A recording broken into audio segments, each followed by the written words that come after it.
Shalom, salam sejahtera. Renungan malam seiman pada malam hari ini berjudul Jemaat Kristus.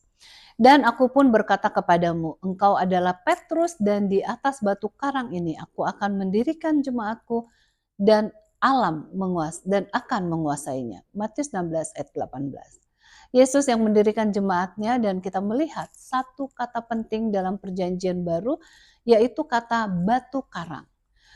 Pada saat murid-murid Yesus menyampaikan bagaimana pandangan orang-orang terhadap dia, maka Petrus menambahkan yang tertulis dalam Matius 16 ayat 16, engkau adalah Mesias, anak Allah yang hidup.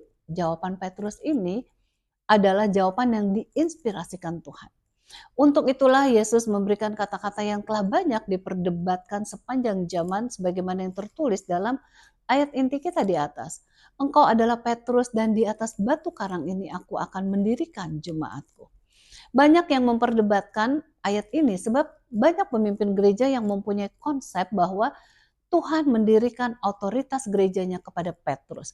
Sedangkan sebagian mengatakan bahwa kata Greka untuk Petrus adalah Petros yang memberikan indikasi batu kerikil atau batu yang berguling yang sama sekali tidak cocok untuk menjadi lambang dari gereja yang kuat.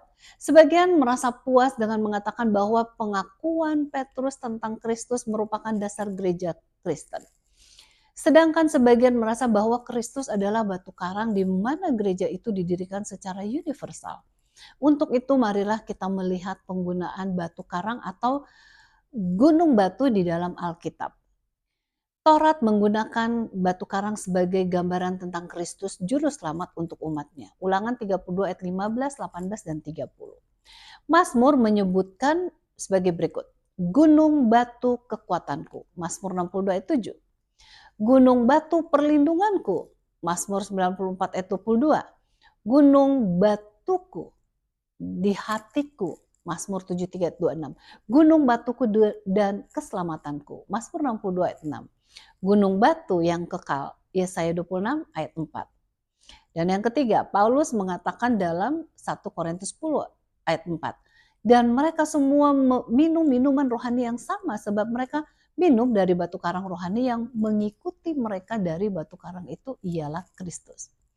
Yang keempat, batu karang atau gunung batu merupakan lambang yang digunakan untuk Allah dalam Habakuk 1 ayat 12 dan Ulangan 32 ayat 21. Semua ayat di atas menunjukkan sesuatu yang sangat cocok untuk menjelaskan bahwa ayat inti kita di atas berbicara tentang Kristus sebab dia adalah batu karang yang teguh, tempat perlindungan untuk kita semua. Kiranya kita akan tetap berada bersandar kepadanya yang merupakan satu-satunya sumber kehidupan kita. Tuhan Yesus memberkati.